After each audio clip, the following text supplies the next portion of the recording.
Hello and welcome to Africa Tonight, a program that brings Africa to your screens. I'm your host. My name is Chileshe Mpundu. We have a wonderful show lined up for you this evening. So much information coming from Kenya, from Nigeria, as well as finding out how we can all stand up as an African continent to be able to rise above the challenges that COVID-19 has presented. I spoke to the COMESA Secretary General, Her Excellency Chileshe Kapwepwe, who allowed me in her home to just share with me her feelings about being recognized as one of Africa's 100 most influential women on the continent. Chileshe Kapwepwe is the first female Secretary General of the Common Market for East and Southern Africa, COMESA. She was recently recognized as one of Africa's top 100 influential women 2020 by an organization called Avance Media. The list included the likes of Graça Machel, Yemi Alade, Sinach, and also Dorothy Tembo and Amanda Mukwashi, who are also Zambians. I had a one-on-one with Her Excellency, Madam Chileshe Kapwepwe, at her home here in Lusaka. We spoke about women, leadership, mentorship, and the work of COMESA during this COVID-19 pandemic. Plus, she gave me a tour of her home and her beautiful gardens. Enjoy this piece.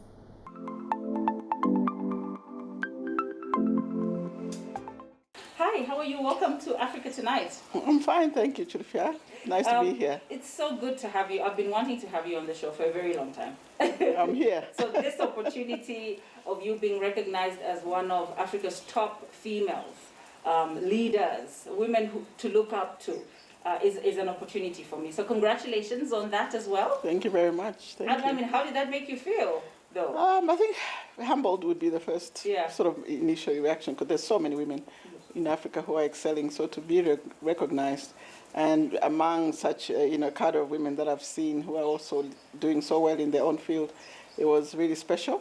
And I hope it to inspire many other young women, especially in Africa, to aspire to be the best. Awesome stuff. It's good to know that at least on that list we had three Zambian yes, women. Flying the flag. Yes. Awesome stuff. Awesome stuff. Flying the flag. Yes. And on all the issue of women and women thriving on the African continent, do you feel like as first female SG for COMESA, Secretary General for COMESA, you have sort of set the pedestal for the African woman to use that as a springboard to look for bigger and better things? Yes, of course. In fact, I keep saying that I welcome the day when a first or an SG woman for COMESA will not be a big news. It will just be something normal that happens every day because she's capable and she can lead an organization. So this, of course, is the early days where we're still trying to bring more women to the table to have the voice and to speak and to lead. My appointment, for example, at the first woman Secretary General for COMESA was a big, surprise and a big issue, which I'm hoping that a day will come when that will not be the case, where it will just be another appointment of a person who's able to lead an organization.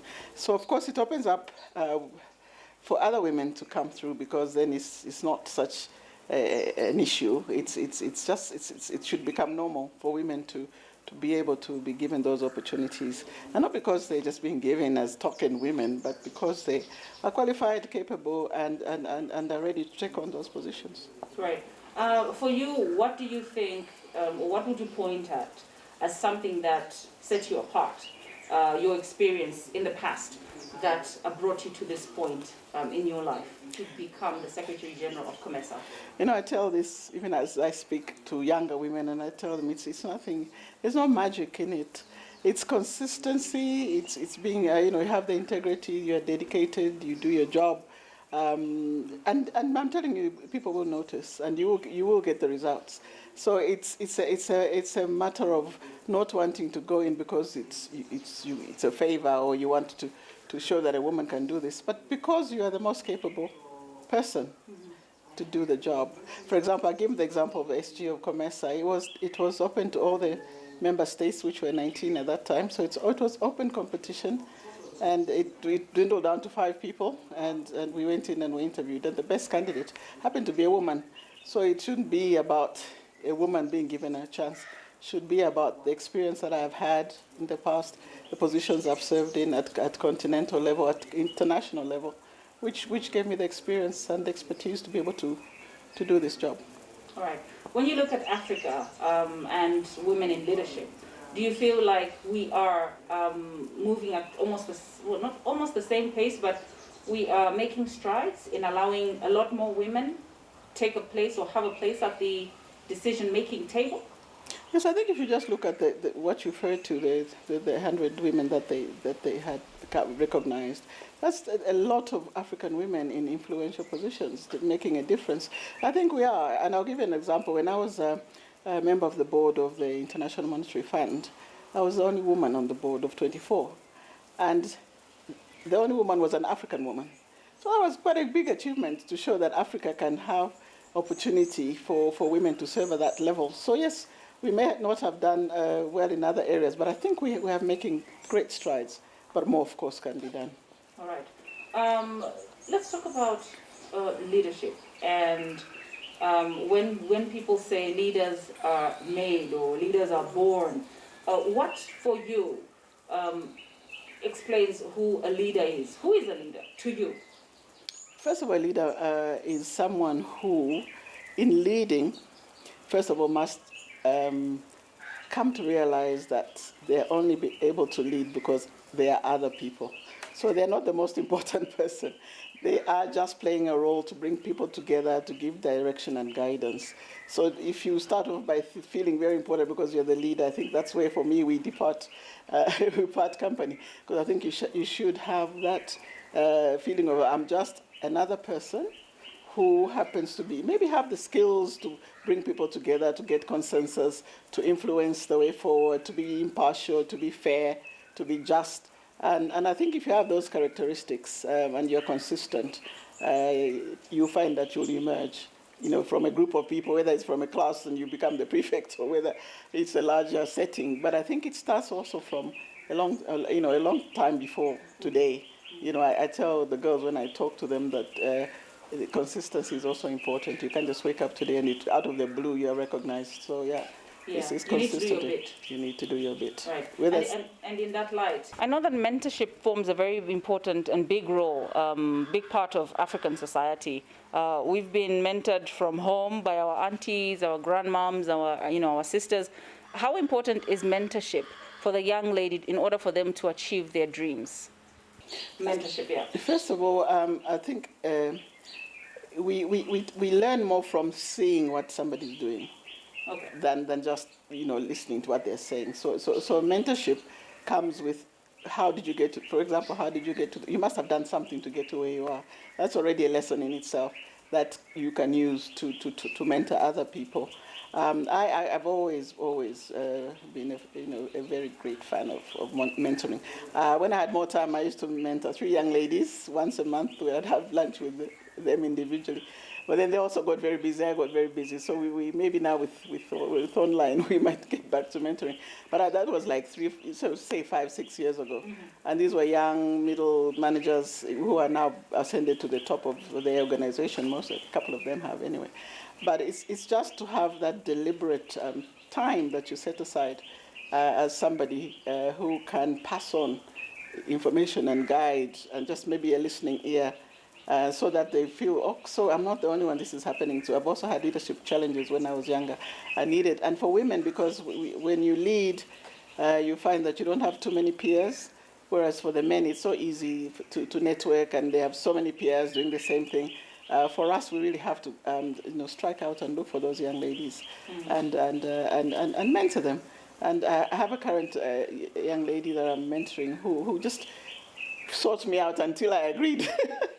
And that's good, because it means she's very determined and she wants to be. So once in a while we have lunch, and COVID has kind of disrupted us. Yeah, but just share my time, and you can mentor without that kind of formal structure. You can mentor in many other ways, but you have to deliberately have the time and the drive to do it. Yeah, I like the fact that you touched on the issue of when women are leading. They don't have so many peers. They don't have so many friends around them. Mm-hmm. But why is it so? Is the story of women don't support each other still relevant in this day and age? I feel like it's an old story. Yes, it is an old story. When I say that they don't have other net, peers, for example, she's the Secretary General of COMESA. Oh, she's the only one leading so already I'm one amongst others who are not women. Already don't have, yes, I already don't have people that I can, pick up the phone and talk to. Whether you're you're heading a bank or you're heading, whatever institution you're heading, you'll find that you have very few peers who are at the same level. It's simply because women are still, trying to get into those positions, and it should be a normal thing, like I was saying. Yeah. In which case, it will be easy to relax amongst your peers, but it's much better now than it was for me, say, maybe 10, 15 years ago. Yeah. We were so few and far between to find, a fellow heading an institution, a large institution, like when I headed the airports or whatever, or when I was Deputy Finance Minister. So it's still tough, but I think we have made a lot of progress, and I think we do support each other. That's a story that I don't know who's promoting. Yeah, we should promote that. Yeah. Let's talk about the organization you're leading now. You're heading COMESA. COVID has presented so many challenges, and I'm interested to know, for example, how you have risen, or you have come up with, strategies to rise above COVID and still keep the business of trade still going on among COMESA members. Yeah, one of the first things we did earlier in the year was to come up with guidelines on trade to ensure that trade isn't totally disrupted with the onset of the pandemic. So rules around, how the testing around the truck drivers, people who are bringing essential goods, how should essential goods be treated so that they get a preference in being cleared quickly. What are the measures, in between countries, so that we have smooth, transition of goods, and we don't have different rules in this country and another set of rules in another country, which would slow down the trade. So the first thing was to look at the trade facilitation. So we came up with a set of guidelines for COMESA countries, which we then actually escalated up to an agreement or harmonized set of guidelines with SADC, and with the Economic Community of East African Economic Community, EAC. So now we have a harmonized set of rules which already is supporting the continued smooth trading, especially of medical supplies and foodstuff and other essential goods. Then secondly, we do have an IT information exchange platform that was also launched very recently by COMESA. Which is really threefold. It's an exchange platform for our member states to, first of all, know what rules are in place. COVID applied rules are in place in all the countries, what measures are there. So if you're going to trade, you know what you're going to come up against, because these are all fairly new, most of them coming on board. Then we also have actual manufacturers and suppliers who can post what goods they have, especially the essential commodities. And if sitting in any other country, I can look at them and say, okay, I want to trade with this person. And so that's a platform which is using digital means for people to trade. Yeah. So we've moved quickly to digital means. And in terms of women, we have the 50 Million African Women Speak platform, which was launched earlier in this year by the First Lady, and that was in Zambia. The launch in Seychelles happened digitally on Tuesday. It was launched by His Excellency the President of Seychelles, President Danny Farr. So it's a platform that allows women to exchange information on the goods that they're trading, on mentoring setup, where we have the younger ones talking to the older ones who are starting or coming into the business, how they can get financial support, what is available in what country, all through the use of their phone. It's an app on the phone that they can use. So we've gone digital so that we can aid the trade to continue to flow. Mm-hmm. All right, and. So those are some of the strategies that you've put in place. Interesting. For when you look at the challenges that have hit the entire globe, really, what for you do you see as opportunities for member states to use, especially during this time, as we fight the pandemic in regards to continuing trade with each other? I know that you've spoken about technology. It's now being used in education, accessing goods, health. What other platforms and opportunities do you see that we can use? Well, the first thing that happened with the COVID is that there was a huge disruption of the supply chains. So you're used to getting your goods from outside Zambia, outside the continent, outside the region. Suddenly that is not coming anymore. So you have to then focus on local production, your own, so build the capacity of your own local production. And this is, I think, is a huge incentive for anybody to start looking at what can I produce locally that I can sell without us waiting to make sure we're relying. So local production capacity and building that is a great opportunity that has come about. Take a simple example of the mask that you're wearing. I'm sure there are a lot of people who are now making these masks locally, so we don't have to wait for to import them as we would normally probably would have done under normal circumstances. We actually, as COMESA, made a donation to Ministry of Health of masks which were made by a group of women who belong to our association of COMESA Women Entrepreneurs. So that kind of opportunity that is being created, and then a lot of other goods apart from pharmaceuticals that can be locally produced. Which I think if you had to take one takeaway, it's increase in local production. Okay. Yeah. All right. As we wrap up quickly, SG, what is your word to, you have brought in the issue of entrepreneurs, the Zambian entrepreneur, the young woman who is looking up to myself, yourself, and any other woman who is, walking the walk. What would you tell them in order for them to achieve what it is that they're dreaming of? What is your word to them? Word to them is preparation. Be ready for whatever it is you're trying to do. If it means you have to go back to school and get that extra qualification, then do it. So have the knowledge, have the information, and be consistent. Because if you can supply me goods once, and if I'm happy with the quality and you brought it on time, I will come back. If you bring it once, the next time it's half the amount because, okay, I'll bring the rest next week and can you give me another chance? Then I think you've lost, I've lost you. So be consistent, be sure of what you're doing, be focused. Don't try and do so many things. Even if you just achieve in two areas very well, that's better than trying 5, 6 things that you can't manage all at the same time. So be prepared, be ready, have the information and knowledge that you need to do whatever it is you apply your mind to, and do it well. Yeah, awesome stuff. Thank you so much for speaking to us. It's a pleasure. I'm inspired. It's a pleasure. I'm inspired. Thank you so much.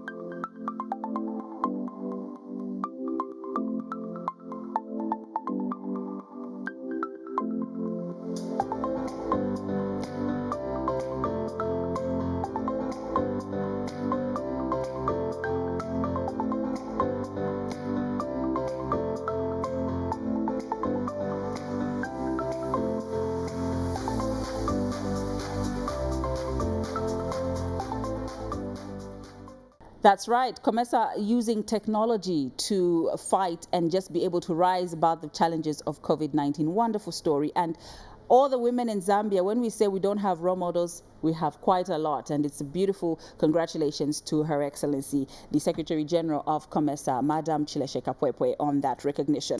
This is where we end the show. Thank you so much for watching. Have a wonderful week. God bless you and be safe. Bye-bye.